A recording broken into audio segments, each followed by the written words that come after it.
Exam wings की इस video में आपका स्वागत है। आज हम बात करेंगे आईबीपीएस क्लर्क 2024 की जो नोटिफिकेशन आई है, जिसमें अप्रॉक्सीमेटली 6000 से ऊपर वैकेंसीज हैं। उसमें एक आईबीपीएस क्लर्क कितनी सैलरी पाता है, उसको सैलरी के सिवा एक्स्ट्रा बेनिफिट क्या क्या मिलता है, उसकी करियर ग्रोथ क्या होती है और एक क्लर्क करता क्या है। ये सारी चीज़ें हम डिटेल में इस पूरे वीडियो में बात करेंगे। अगर आपने चैनल को अभी तक लाइक नहीं किया है तो चैनल को लाइक करिए, सब्सक्राइब करिए और इस वीडियो को ज़्यादा से ज़्यादा शेयर करिए। हम बात करते हैं आईबीपीएस क्लर्क की सैलरी स्ट्रक्चर के बारे में। तो अगर हम स्टार्टिंग में बात करें तो बेसिक पे की, तो अभी अभी बाइपर्टाइट सेटलमेंट हुआ है। अगर आप बाइपर्टाइट नहीं जानते तो बाइपर्टाइट सेटलमेंट एक्चुअली हर 5th ईयर पे बैंकिंग सेटलमेंट होता है। जैसे कुछ लोगों ने ये वर्ड सुना होगा, वेतन आयोग लगता है। तो सेंट्रल गवर्नमेंट में हर 10 साल पे लगता है और बैंकिंग में हर 5 साल पे लगता है। सो ओवरऑल आगे पीछे दोनों लोग की ऊपर नीचे सैलरी होती रहती है, कभी कोई ज़्यादा होती है, कभी कोई ज़्यादा होती है। तो अभी अभी बाइपर्टाइट सेटलमेंट फॉर 2022 कंप्लीट हुआ है, ठीक है। तो आप जब 2025 में जॉब करोगे तो 2026 में एक नया बाइपर्टाइट ड्यू हो जाएगा, ठीक है। तो 27 में नया बाइपर्टाइट ड्यू हो जाएगा।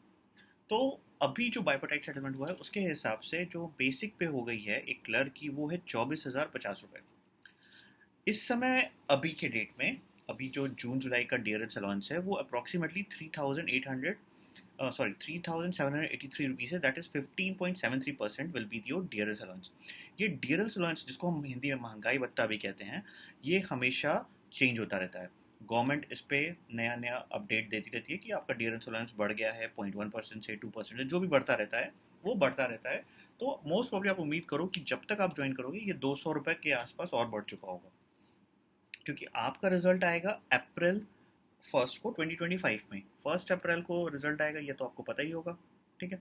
1 अप्रैल को जब रिजल्ट आएगा 2025 में, तो उसके बाद 1-2 हफ्ते और लग जाते हैं डीवी में और ज्वाइन करते करते, मतलब 15-20 दिन, 1 महीने, अलग bank to bank, position to position depend करता है, उतना लग जाता है। आगे बात करते हैं स्पेशल अलाउंस की। तो स्पेशल अलाउंस आपको मिलेगा 7,083 rupees, special D A 1,014 rupees. House rent allowance आपको 2,739 रुपीज़ मिलेगा। ट्रांसपोर्ट अलाउंस अप्रॉक्सीमेटली 850 होता है। टी ए डी ए 133 रुपये। तो जो आपका लम सम ग्रॉस सैलरी होती है वो 39,000 40,000 बनेगी। यहाँ पे देखो, कुछ चीज़ें आपकी चेंज हो सकती हैं डिपेंडिंग ऑन कि आपकी पोस्टिंग किस शहर में है। वहाँ पे आपका थोड़ा बहुत कुछ अलाउंस और ये सारी चीज़ें बदलेंगी, तो वो आपको देखने को मिल सकता है डिफरेंस। तो आप अपनी सैलरी मान के चलो तो 35 to 42 के बीच में, depending on the city in which you are and depending what kind of other benefits you have in the bank. मतलब कुछ बैंक्स कुछ इंक्रीमेंट्स देती हैं, कुछ कुछ चीज़ों को प्रेफरेंस देती हैं, तो उसके बेस पे थोड़ा बहुत डिफर करता है रिजल्ट एक्चुअली टोटल अमाउंट का। अब सैलरी के साथ साथ कुछ डिडक्शन भी होता है।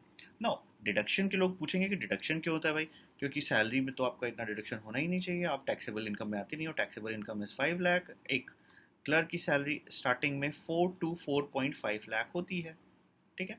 आपका जो पैकेज है वो 4 to 4.5 लाख का पैकेज बनता है यहाँ पे। तो यहाँ पे क्या होता है कि पेंशन फंड कंट्रीब्यूशन आपको देना होता है अप्रॉक्सीमेटली 2886। ये आपके ऊपर है, कुछ चीज़ें होती हैं बैंक्स खुद से आपको सेटल कराएगी, जिसको हम एनपीएस के थ्रू ही करते हैं जनरली। तो आपका 2,886 रुपीज़ यहाँ जाएगा, ठीक है। Death relief fund 40 rupees, profession tax इतना 289। तो ये एनपीएस के थ्रू ये जाता है। ओल्ड टैक्स स्कीम नहीं है ये, सॉरी ओल्ड पेंशन स्कीम नहीं है, न्यू पेंशन स्कीम के हिसाब से आता है, ठीक है।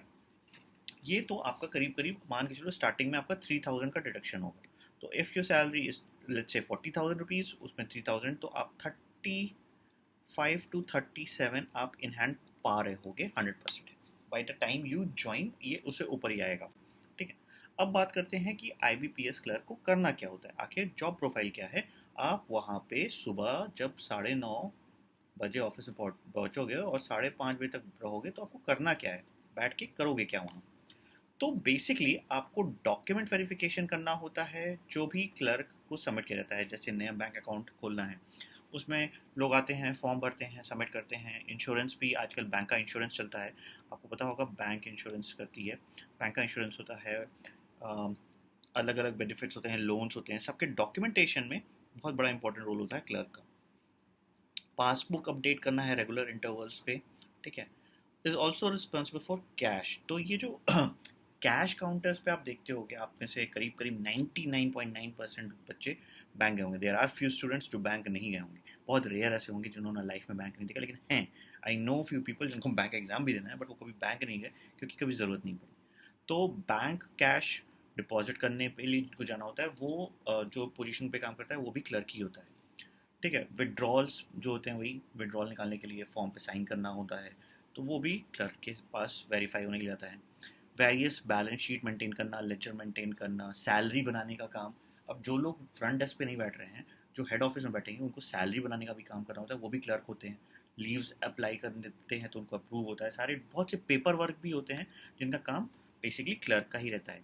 ही provides information in various government schemes and resolve the issue of the customer, ठीक है। उसके बाद और क्या पॉइंट है, उसके बाद आता है attending treasury works, distribution of cash, deposit of cash, miscellaneous work. Miscellaneous works और भी बहुत तरीके आते हैं।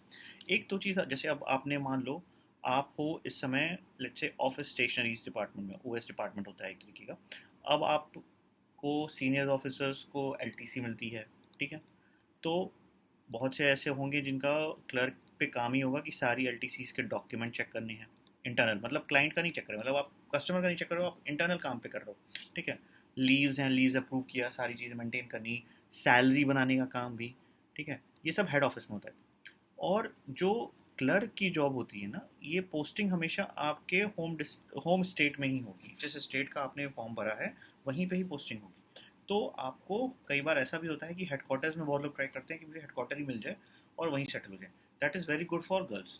अगर उनको हेडक्वार्टर्स मिल जाता है गर्ल्स को, तो उनके लिए एक अच्छी जगह, मतलब प्रॉपर सिटी में रहने की जगह मिल जाती है और अच्छी पोजीशन पे आराम से वो काम कर सकते हैं। अब हम ग्रोथ की बात करते हैं। तो क्लर्क का रोल बहुत इंपॉर्टेंट होता है क्योंकि वो सारे पेपर वर्क, सारी चीज़ें करता है, सारी चीज़ें वही मैनेज करता है, ठीक है। तो बैंक क्लर्क का जब आप एग्ज़ाम क्लियर करते हो, आप स्टार्टिंग करते हो, आपका प्रोबेशन पीरियड होता है, आप बैंक क्लर्क बनते हो। उसके बाद bank to bank 3 to 5 years में आप एलिजिबल हो जाते हो, ठीक है। नॉर्मल बैंक्स में, मैक्सिमम बैंक्स में 3 ईयर्स में आप एलिजिबल हो जाओगे।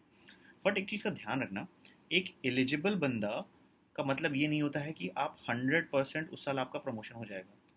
डिपेंड करता है उस समय बैंक की स्टेटस क्या है, बैंक की कंडीशन क्या है, कितनी वैकेंसीज खाली हैं। उसके बेसिस पे ऑफिस असिस्टेंट से आप असिस्टेंट मैनेजर बन जाते हो, ठीक है। ऑफिसर कैडर पे आप आ जाते हो, जिसको पीओ भी कहते हैं ना। यहाँ पे कुछ डिफरेंस होता है एक पीओ में जो डायरेक्ट आता है और एक बैंक क्लर्क के थ्रू आता है। एक बैंक क्लर्क के थ्रू आता है, उसको कुछ इंक्रीमेंट्स नहीं मिलते हैं जो एज अ पीओ ज्वाइन करने पे आपको डायरेक्ट मिल जाते हैं। अब वो again bank to bank depend करता है। जैसे एसबीआई में आपको 4 increment at the time of joining मिलती है, ठीक है। ऐसे ही कुछ बैंक्स में 2 भी मिलती है। तो सब जगह का अलग अलग हिसाब है इस चीज़ में। उसके बाद जब आप एज अ असिस्टेंट मैनेजर या पीओ के कैडर पे काम कर चुके होते हो, फिर अगेन 5 ईयर्स तक, तो आप एलिजिबल होते हो मैनेजर के लिए। कुछ जगहों पे ये आपको इंटरनल एग्जाम के बाद 3 साल में भी ऑप्शन देते हैं, लेकिन ये सारे बैंक्स में अगेन नहीं है, ठीक है। उसके बाद मतलब आपने लेट्स से आपने यहाँ से शुरू किया, आप जॉब के 3 साल बाद, जब लेट्स से 5 साल बाद आप यहाँ होते हो, उसके अगले 5 साल में आप यहाँ होते हो, मैनेजर बनते हो, तो 10 साल की जॉब में आप मैनेजर या सीनियर मैनेजर तक पहुँच सकते हो, ठीक है, 10 साल के अंदर अंदर। उसके बाद अगला जो होता है वो आप चीफ मैनेजर बनते हो। अगले आपके करियर के विद इन 15 to 20 ईयर्स में आप चीफ मैनेजर तक होते हो, असिस्टेंट जनरल मैनेजर बनते हो, और बहुत हद तक चांस है कि डिप्टी मैनेजर से बहुत लोग रिटायर हो जाएंगे। अब डिपेंड करता है कि आप किस एज में ज्वाइन कर रहे हो। क्या आपकी ज्वाइनिंग एज 20 ईयर्स की है, 21 ईयर्स पे हो, और 28 है, तो ऑब्वियसली 28 वाला थोड़ा जल्दी रिटायर हो जाएगा क्योंकि उसके पास नंबर ऑफ जॉब्स में अगर 7-8 साल की जॉब कम होगी। फिर उसके बाद फाइनल मैक्सिमम, मतलब मेजॉरिटी ऑफ जो भी होंगे लोग, वो एक जनरल मैनेजर की पोस्ट से रिटायर होते हैं। यूट्यूब पे एक बहुत फेमस चैनल भी है जहाँ पे एक पीएनबी के जनरल मैनेजर्स अक्सर हमको सारी अपडेट्स देते हैं। बहुत आप लोग भी फॉलो करते हैं, मैंने भी बहुत देखी उनकी वीडियोस, बहुत ही अच्छी इन्फॉर्मेशन वो प्रोवाइड करते हैं। तो वो पीएनबी में जनरल मैनेजर की पोस्ट से रिटायर हुए, ठीक है, और वो आपको सारी इन्फॉर्मेशन देते हैं। तो आप वहाँ तक एज अ क्लर्क पहुँच सकते हो अगर आप कम एज पे हो। नहीं तो आप डिप्टी जनरल मैनेजर या असिस्टेंट जनरल, जनरली आप डिप्टी जनरल मैनेजर तक पहुँच जाओगे। आप असिस्टेंट जनरल मैनेजर तो 100% पहुँच रहे हो। कुछ लोगों का प्रमोशन लेट होता है, कुछ इंटरनल रीजंस हो जाते हैं, वो सब देखो थ्रू आउट द करियर का कहानी है, उस पर नहीं जाते हैं। बट आप ये एक करियर, अच्छा ग्रोथ, एक अच्छा लाइफ स्टाइल उम्मीद कर सकते हो, ठीक है। अच्छी सैलरी उम्मीद कर सकते हो, और 100% जॉब सिक्योरिटी तो है ही है, मतलब एटलीस्ट आज की डेट में तो है ही। तो ये सारे बेनिफिट्स होते हैं एज IBPS क्लर्क सेलेक्ट होने पे। अच्छी अपॉर्चुनिटी है, अच्छी वैकेंसीज है, ढेर सारा मेहनत करिए, पेपर निकालिए। कोई भी डाउट हो कमेंट सेक्शन में पूछिए, चैनल को लाइक करिए, फॉलो करिए, शेयर करिए, हमारे टेलीग्राम पे भी हमको फॉलो करिए। All the best.